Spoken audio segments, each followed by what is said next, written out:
how to get Experian credit report. Now, if you want to get Experian credit report, it is actually quite very simple for you to do so.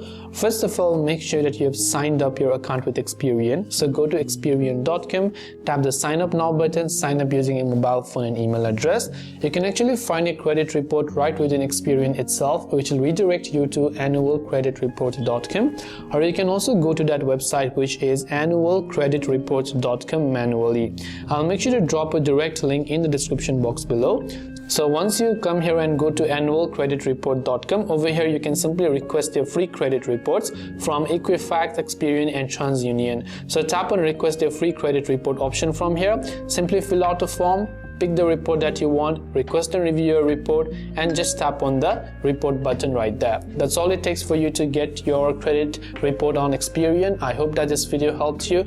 If you have got any further questions, feel free to also leave them down below. As always, thanks for watching till the very end of this tutorial, and see you soon in the next video.